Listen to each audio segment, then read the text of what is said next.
வணக்கம் மக்களே, welcome to tech Panda. இந்த வீடியோவில் ஒரு brokerage மூலமாக ஒரு கம்பெனியோட ஸ்டாக்கை எப்படி வாங்கி வைக்கிறது அப்படின்றத பார்க்கலாம். நான் வழக்கமாக 2-3 brokerage யூஸ் பண்ணுறேன். இன்றைக்கி ஜீரோதாவோட கைட் அப்படின்ற ஒரு அப்ளிகேஷனில் எப்படி ஆர்டர் ப்ளேஸ் பண்ணுறது, செல் பண்ணுறது அப்படின்றத காமிக்கிறேன். ஃபஸ்ட்டு நீங்கள் ஜீரோதாவோட ப்ரோக்கரேஜில் அக்கௌண்ட் கிரியேட் பண்ணணும். அது எப்படி கிரியேட் பண்ணுறதுன்னு தெரியலனா லிங்க் டிஸ்கிரிப்ஷனில் கொடுத்துருக்கேன். நீங்கள் அக்கௌண்ட் ஓப்பன் பண்ணதுக்கு அப்புறம் ஆப்க்குள்ளே வந்துட்டிங்கன்னா உங்களுக்கு இப்படி தான் இருக்கும். நீங்கள் பார்த்தீங்க அப்படின்னா நிறையா வாட்ச் லிஸ்ட் இருக்கும். வாட்ச் லிஸ்ட்னா ஒன்றுமே இல்லை, நீங்களா ஒரு லிஸ்ட்டு போட்டு வச்சுக்கலாம். எந்தெந்த ஸ்டாக் நீங்கள் ஃபாலோ பண்ணுறீங்களோ அதை உங்களோட தேவைக்கு ஏற்ற மாதிரி எத்தனை லிஸ்ட் வேணாலும் நீங்கள் போட்டுக்கலாம்.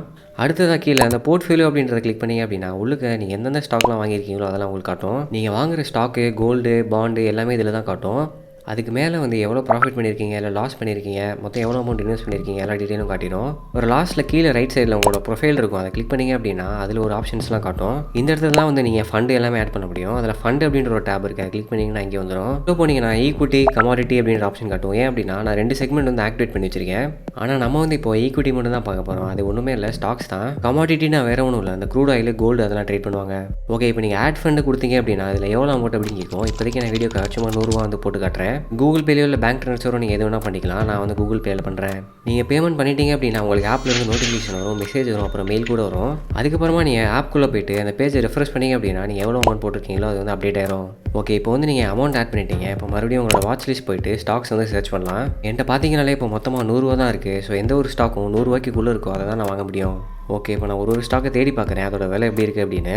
இதில் முக்கியமான விஷயம் என்ன அப்படின்னா நீங்கள் எல்லா நேரமும் ஸ்டாக் வாங்க முடியாது. மார்க்கெட் ஓப்பனாக இருக்கப்போ மட்டும் தான் வாங்க முடியும். இந்தியன் மார்க்கெட்ஸ் எல்லாமே மண்டே டு ஃப்ரைடே 9:15 3:30 வரைக்கும் ஓப்பன் ஆயிருக்கும். அந்த டைமுக்குள்ளே நீங்கள் எப்போனாலும் ஸ்டாக்ஸை வாங்கிக்கலாம், அப்புறம் விற்றுக்கலாம். ஓகே, இங்கே பார்த்தோம் அப்படின்னா மெட்ராஸ் ஃபர்டிலைசர் கம்பெனி மட்டும் தான் இப்போ 100 ரூபீஸ்க்குள்ளே இருக்குது. நான் சார்ட் ஓப்பன் பண்ணி பார்க்குறேன். இப்போ கரண்ட் சுச்சுவேஷனில் எல்லா மார்க்கெட்டுமே கொஞ்சம் பேரிஷாக தான் இருக்குது. ஸோ எந்த ஒரு ஸ்டாக்லையுமே பெரிய அப்போமெண்ட் இல்லை. இங்கே சார்ட் பார்த்தீங்க அப்படின்னா கீழே விழுந்துட்டு இருக்கு. இன்றைக்கு மட்டுமே ஒரு பயங்கரமான ஃபால் நடந்திருக்கு. பட் இருந்தாலும் பரவாயில்ல, இந்த வீடியோக்காக நான் ஒரு ஆர்டர் ப்ளேஸ் பண்ணி காட்டுறேன் உங்களுக்கு. ஸ்டாக் அனாலிசிஸ் எப்படி பண்ணுறது அப்படின்றத நான் இன்னொரு வீடியோவில் சொல்கிறேன். ஓகே, இப்போ நம்ம இந்த சார்ட்டை க்ளோஸ் பண்ணிக்கலாம். க்ளோஸ் பண்ணிவிட்டு ஆர்டர் இப்போ ப்ளேஸ் பண்ணிடலாம். மெட்ராஸ் ஃபர்ட் அப்படின்ற ஸ்டாக்கை நீங்கள் கிளிக் பண்ணாலே போதும். இப்போ அதை நீங்கள் கிளிக் பண்ணிடுங்க. அதில் பார்த்தீங்க அப்படின்னா பை செல் இருக்குது. அதில் பை கிளிக் பண்ணிட்டீங்க அப்படின்னா இந்த பேஜ் வந்துடும். இதில் குவான்டிட்டி காட்டுது. உங்களுக்கு எவ்வளோ குவான்டிட்டி வேணுமோ நீங்கள் அதை சூஸ் பண்ணிக்கலாம். நான் இப்போ 1 மட்டும் தான் வாங்க போகிறேன். ஏன் அப்படின்னா என்கிட்ட 100 ரூபா தான் இருக்குது, 1 தான் வாங்க முடியும். குவான்டிட்டி போட்டிங்க அப்படின்னா அதுக்கேற்ற மாதிரி கீழே அமௌண்ட் மாறிட்டே இருக்கும். நீங்கள் செக் பண்ணலாம். அதுக்கு உங்களுக்கு எவ்வளோ ப்ரோக்கரேஜ் சார்ஜஸ் எல்லாம் ஆகும் அப்படின்றது பக்கத்துலேயே கொடுத்துருக்காங்க. இந்த பேஜில் நிறைய செட்டிங் இருக்குது ஆர்டர் ப்ளேஸ் பண்ணுறதுக்கு. இது எல்லாமே ஒன்று நான் என்ன அப்படின்னு சொல்லிடுறேன். நீங்கள் குவான்டிட்டி சூஸ் பண்ணதுக்கு அப்புறமா கீழே ப்ராடக்ட்ன்ற ஒரு டேப் இருக்குது. அதில் பார்த்தீங்க அப்படின்னா இன்ட்ராடே அப்புறம் லாங் டேர்ம் இருக்குது. அதில் இன்ட்ராடே அப்படின்னா வேற ஒன்றும் இல்லை, நீங்கள் ஸ்டாக்கை இன்றைக்கே வாங்கிட்டு இன்றைக்கே விற்றீங்க அப்படின்னா இன்ட்ராடே அப்படின்ற கணக்கு வந்துடும். இன்ட்ராடேக்கு பொதுவாகவே ப்ரோக்கரேஜ் லெவரேஜ் கொடுப்பாங்க.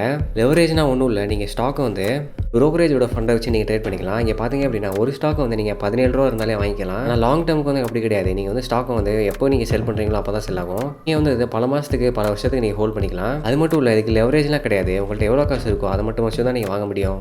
அதுக்கு கீழே பார்த்தீங்க அப்படின்னா டைப் அப்படின்ற ஒரு ஆப்ஷன் இருக்குது. அது வேறு ஒன்றும் இல்லை. மார்க்கெட்டில் வச்சிங்க அப்படின்னா இப்போ கரண்ட்டில் மார்க்கெட் ப்ரைஸ் என்ன ட்ரேட் ஆகிட்டு இருக்கோ அந்த ப்ரைஸில் உங்களுக்கு ஆர்டர் எக்ஸிக்யூட் ஆயிரும். லிமிட் டைப் சூஸ் பண்ணிங்க அப்படின்னா நீங்கள் எந்த ப்ரைஸ் சொல்கிறீங்களோ அந்த ப்ரைஸில் மட்டும் இந்த ஆர்டர் எக்ஸிக்யூட் ஆகும். அதுக்கு மேலே குவான்டிட்டி பக்கத்தில் நீங்கள் ப்ரைஸ் எவ்வளோ வாங்க போகிறீங்க அப்படின்றத நீங்கள் சூஸ் பண்ணி வச்சுக்கலாம். பக்கத்துலேயே எஸ்எல்எம்னு இருக்குது. அது ஒன்றும் இல்லை, ஸ்டாப் லாஸ் தான். அது எப்படி இருக்கிறது நான் இன்னொரு வீடியோவில் சொல்கிறேன். அது கீழே பார்த்தீங்க அப்படின்னா ஜிடிடி ஆர்டர் இருக்குது. நீங்கள் ஸ்டாப் லாஸ் பர்சன்டேஜும் நீங்கள் டார்கெட் பர்சன்டேஜும் செட் பண்ணிக்கலாம். ப்ரைஸ் நீங்கள் எதில் வாங்குறீங்களோ அந்த ப்ரைஸ்லேருந்து அந்த பர்சன்டேஜ் போயிருந்தது அப்படின்னா ஆட்டோமேட்டிக்காக அந்த ஆர்டர் எக்ஸிக்யூட் ஆயிரும். இது போக மேலே பார்த்தீங்க அப்படின்னா ஸ்டாக்கோட பேருக்கு இல்லை என்எஸ்சி அப்புறம் பிஎஸ்சி அப்படின்னு இருக்கும். இந்தியாவில் பார்த்தோம் அப்படின்னா 2 ஸ்டாக் எக்ஸ்சேஞ்ச் இருக்குது. நேஷனல் ஸ்டாக் எக்ஸ்சேஞ்ச் அப்புறம் பாம்பே ஸ்டாக் எக்ஸ்சேஞ்ச். அதில் மோஸ்ட்லி நீங்கள் என்எஸ்சியில் இருக்கிற மாதிரி வச்சு ட்ரேட் பண்ணுங்கள். அப்போ தான் ஆர்டர் சீக்கிரமாக உங்களுக்கு ப்ளேஸ் ஆகும். இது எல்லாமே இப்போ நீங்கள் செட் பண்ணிட்டீங்க அப்படின்னா கீழே பார்த்தீங்கன்னா ஸ்வைப் டு பை அப்படின்னு இருக்குது. அதை நீங்கள் ஸ்வைப் பண்ணீங்க அப்படின்னா உங்களோட ஆர்டர் இப்போ எக்ஸிக்யூட் ஆயிரும். இங்கே பார்த்தீங்க அப்படின்னா ஆர்டர் பிளேஸ்ட் அப்படின்னு காட்டிடுச்சு. நீங்கள் இதை க்ளோஸ் பண்ணிவிட்டு இந்த வாட்ச் லிஸ்ட் பக்கத்தில் பார்த்தீங்க அப்படின்னா ஆர்டர்னு ஒரு டேப் இருக்குது. அது ஓப்பன் பண்ணிங்கன்னா இந்த பேஜ் வந்துடும். இதில் பார்த்தீங்க அப்படின்னா ஆர்டர் பிளேஸ் ஆகலை. எனக்கு பிளேஸ் ஆகிறதுக்காக வெயிட் பண்ணிட்டு இருக்கேன். ஏன் அப்படின்னா மேலே லிமிட் ஆர்டர் அப்படின்றத சூஸ் பண்ணிட்டேன். அதனால் மார்க்கெட் இப்போ நான் என்ன ப்ரைஸ் செட் பண்ணியிருக்கேனோ அந்த ப்ரைஸ் வந்தால் மட்டும் தான் ஆர்டர் எக்ஸிக்யூட் ஆகும். அதை எப்படி சேஞ்ச் பண்ணலாம் அப்படின்னா இந்த ஸ்டாக்கை கிளிக் பண்ணிங்க அப்படின்னா அதில் மாடிஃபை கேன்சல் இருக்கும். அதில் போய் மாடிஃபை கிளிக் பண்ணிடுங்க. அது உள்ளே போனீங்கன்னா லிமிட்டில் இருக்குது. அதை நீங்கள் மார்க்கெட்டுக்கு மாற்றி வச்சுட்டு மறுபடியும் மாடிஃபை கொடுத்துருங்க. நட்ஜ் அப்படின்னு ஒரு ஆப்ஷன் வருது. அதை நீங்கள் ப்ரொசீட் கொடுத்துருங்க. பார்த்தீங்க அப்படின்னா ஆர்டர் சப்மிட் ஆயிடுச்சு. இப்போ ஓப்பனில் ஆர்டர் இல்லை, பக்கத்தில் எக்ஸிக்யூட் கிளிக் பண்ணிங்க அப்படின்னா அதில் ஆர்டர் காட்டும். பார்த்தீங்க அப்படின்னா ஆர்டர் கம்ப்ளீட்டட் அப்படின்னு காட்டுது. இப்போ போர்ட்ஃபோலியோ ஓப்பன் பண்ணிங்க அப்படின்னா அதில் பொசிஷன் அப்படின்ற ஒரு டேப்பில் உங்களோட ஆர்டர் ப்ளேஸ் ஆயிருக்கும். நீங்கள் என்றைக்கு ஸ்டாக் வாங்குறீங்களோ அன்றைக்கி ஒரு நாள் மட்டும் இந்த பொசிஷனில் காட்டும். அடுத்த நாளே பார்த்தீங்க அப்படின்னா அது ஹோல்டிங்க்கு ட்ரான்ஸ்ஃபர் ஆயிரும்.